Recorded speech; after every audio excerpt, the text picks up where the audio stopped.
അങ്ങനെ അരവിന്ദ് കെജ്രിവാളിനെ ചോദ്യം ചെയ്യലിലേക്ക് കടന്നിരിക്കുന്നു എൻഫോഴ്സ്മെന്റ് ഡയറക്ടറേറ്റ്. ED ആസ്ഥാനത്തേക്ക് അദ്ദേഹവുമായുള്ള വാഹന വ്യൂഹം എത്തി. പ്രദേശത്ത് നിരോധനാജ്ഞയാണ്. മാധ്യമപ്രവർത്തകർക്ക് മാത്രമാണ് അവിടെ നിൽക്കാനെങ്കിലും സ്വാതന്ത്ര്യമുള്ളത്. വലിയ സുരക്ഷാ സന്നാഹമാണ് പ്രദേശത്ത് ഒരുക്കിയിരിക്കുന്നത്. മറ്റെല്ലാവർക്കും ബാരിക്കേഡ് നിരത്തി പൊതുജനങ്ങളെയും ആം ആദ്മി പാർട്ടി പ്രവർത്തകരെയും അടക്കം ദൂരെ മാറ്റി നിർത്തിയിരിക്കുകയാണ് എൻഫോഴ്സ്മെന്റ് ഡയറക്ടറേറ്റ്. പ്രദേശത്ത് നിരോധനാജ്ഞ പ്രഖ്യാപിച്ചിരിക്കുന്നു. അരവിന്ദ് കെജ്രിവാളിന്റെ വസതിക്ക് മുന്നിലുമൊക്കെ നിരോധനാജ്ഞയാണ്. അങ്ങനെ ഒരു യുദ്ധസമാന സാഹചര്യം ആണ് എന്ന് വേണമെങ്കിൽ പറയാം ഇന്ദ്രപ്രസ്ഥത്ത്.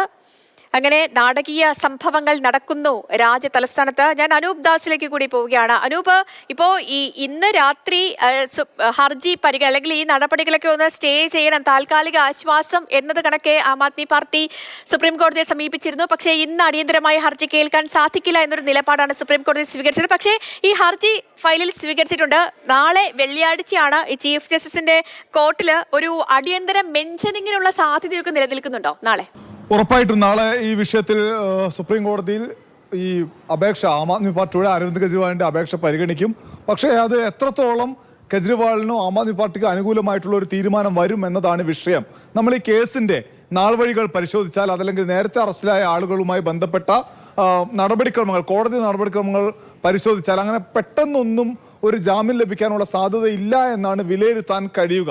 അതായത് 2022 അവസാനം 2022 നവംബർ മാസത്തിലാണ് വിജയ് നായർ എന്ന മലയാളി ഈ ആം ആദ്മി പാർട്ടിയുടെ കമ്മ്യൂണിക്കേഷൻ വിങ്ങുമായി ബന്ധപ്പെട്ട പ്രധാനപ്പെട്ടയാൾ ഈ കേസിൽ അറസ്റ്റിലാവുന്നത്.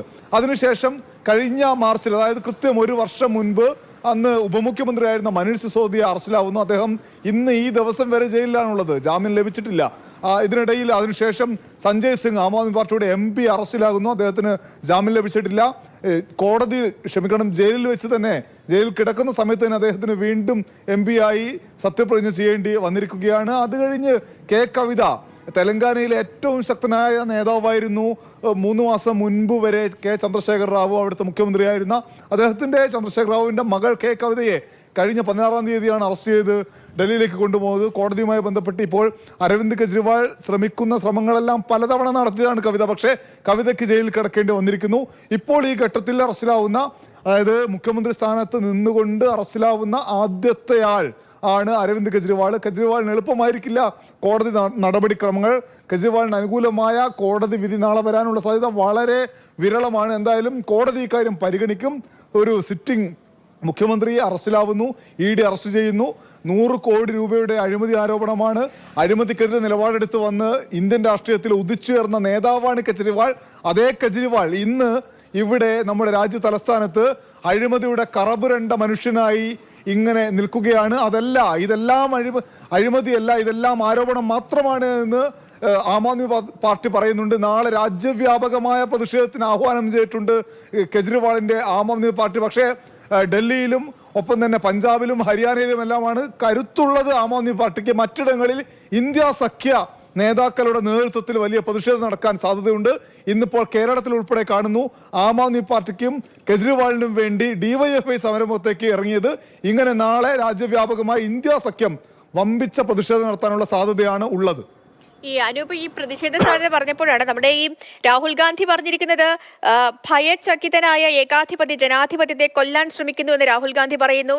ഇന്ത്യ സഖ്യവുമായി ഇടഞ്ഞു നിന്ന മമതാ ബാനർജി പോലും പറയുന്നുണ്ട് നമ്മൾ ഒറ്റക്കെട്ടായി നേരിടണം, പ്രതിഷേധത്തെ നേരിടണം, ഒന്നിച്ച് മുന്നോട്ട് പോകണമെന്ന് പറയുന്നു. അങ്ങനെ ഇന്ത്യ സഖ്യത്തിൽ ഒരു ഒത്തൊരുമ ഈ ഒരു സംഭവത്തിലൂടെയൊക്കെ ഇങ്ങനെ വന്നുകൊണ്ടിരിക്കുകയാണ്. ആ സമയത്താണ് ഈ BJPയുടെ പ്രതികരണം വരുന്നത്. സത്യം ജയിച്ചു എന്നാണ് കെജ്രിവാളിന്റെ അറസ്റ്റിന് പിന്നാലെ BJPയുടെ ഡൽഹി അധ്യക്ഷനായ വീരേന്ദ്ര സച്ദേവ് പറയുന്നത്. അതായത് സത്യം ജയിക്കണം, കെജ്രിവാളിന്റെ പാപത്തിന് ഫലം അദ്ദേഹം അനുഭവിക്കണം എന്നൊക്കെയാണ് ഈ സച്ദേവ് പറയുന്നത്. അപ്പോൾ BJP നേതൃത്വത്തിൽ നിന്ന് വേറെ ആരെങ്കിലും ഇത്തരത്തിൽ എന്തെങ്കിലും പ്രതികരണങ്ങൾ നടത്തുന്നുണ്ടോ?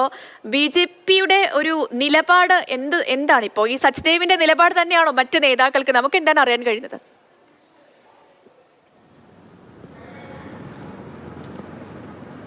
ഉറപ്പായിട്ടും BJP വലിയ ആഹ്ലാദത്തിലാണ്, വലിയ സന്തോഷത്തിലാണ്. ഡൽഹിയിൽ കഴിഞ്ഞ 2-3 തവണയായി ഡൽഹിയിലെ മുഴുവൻ സീറ്റുകളിലും വിജയിക്കുന്നത് BJP ആണ്. അതായത് 7 ലോക്സഭാ സീറ്റുകളാണ് ഡൽഹിയിലുള്ളത്. അതിൽ 7ഇടത്തും വിജയിക്കുന്നത് BJP ആണ്. എന്നാൽ ഇത്തവണ കളം മാറുന്നുണ്ട്. ഇത്തവണ കളം മാറുക എന്ന് പറഞ്ഞാൽ കോൺഗ്രസ് ആം ആദ്മി പാർട്ടിയും സഖ്യമുണ്ടാക്കി ഡൽഹിയിൽ അത് അതിഗംഭീര സഖ്യമെന്ന് വിലയിരുത്തപ്പെട്ടിട്ടുണ്ട്. ആ 7 സീറ്റുകളിൽ 3ഇടത്ത് ആം ആദ്മി ക്ഷമിക്കണം, കോൺഗ്രസും 4ഇടത്ത് ആം ആദ്മി പാർട്ടിയുമാണ് മത്സരിക്കുന്നത്. സ്ഥാനാർത്ഥികളെ ആം ആദ്മി പാർട്ടി പ്രഖ്യാപിച്ചിട്ടുണ്ട്, പ്രചാരണം ആരംഭിച്ചിട്ടുണ്ട്, വിജയ പ്രതീക്ഷയുണ്ട്. അങ്ങനെ നിൽക്കുമ്പോഴാണ് ആ പാർട്ടിയുടെ ആം ആദ്മി പാർട്ടിയുടെ നട്ടല്ലായിട്ടുള്ള നേതാവിനെ തന്നെ അറസ്റ്റ് ചെയ്ത് കൊണ്ടുപോകാൻ ഇഡിക്ക് കഴിയുന്നത്. ഇതാ കള്ളനാണ് അയാൾ അഴിമതിക്കാരനാണ്, അഴിമതിക്കെതിരെ പ്രസംഗിക്കുക മാത്രമാണ് അയാൾ ചെയ്തത് എന്ന് ജനങ്ങളോട് BJPക്ക് പറയാനുള്ള അവസരമാണ് ഈ തെരഞ്ഞെടുപ്പിൽ ഇന്ന് നമ്മൾ കണ്ട രംഗങ്ങൾ കൊണ്ട് ഉണ്ടാവുന്നത്.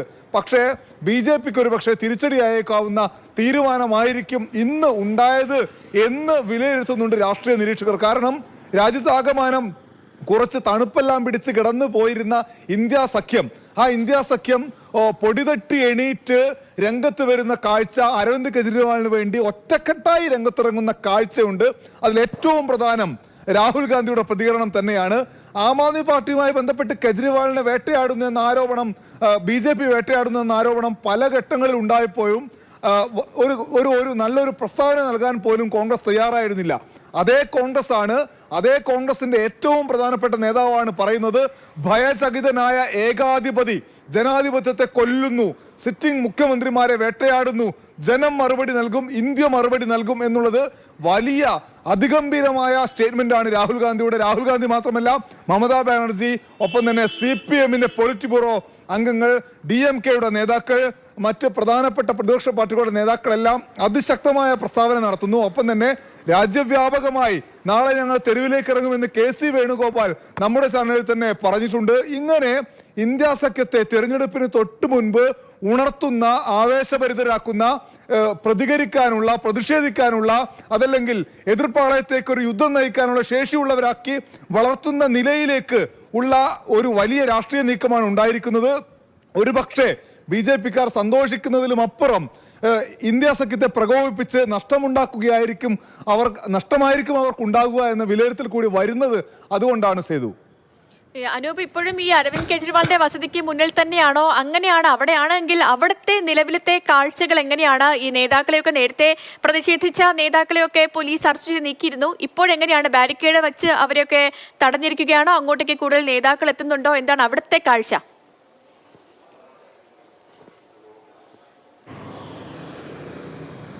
കെജ്രിവാളിന്റെ വീടിന്റെ തൊട്ടടുത്തല്ല ഞാനുള്ളത്, അവിടെ നിന്ന് ED ഓഫീസിലേക്ക് പോകുന്ന വഴിയിലാണ്. എന്തായാലും കെജ്രിവാളിന്റെ വീട്ടിന് മുന്നിലെ ആളുകളൊക്കെ ഒഴിഞ്ഞു പോയി തുടങ്ങിയപ്പോഴാണ് ഞാൻ ED ഓഫീസിലേക്ക് ഇറങ്ങിയത്. അതായത് ആം ആദ്മി പാർട്ടിയുടെ പ്രവർത്തകർ രാത്രി ഏതാണ്ട് 7:30 മണി മുതൽ തന്നെ കെജ്രിവാളിന്റെ വീട്ടിന് മുന്നിലേക്ക് വന്നുകൊണ്ടിരുന്നിരുന്നു. അവരെല്ലാം റാപ്പിഡ് ആക്ഷൻ ഫോഴ്സും പോലീസും അർദ്ധസൈനിക വിഭാഗവും ചേർന്ന് ബലം പ്രയോഗിച്ച് കസ്റ്റഡിയിലെടുത്ത് കൊണ്ടുപോകുന്ന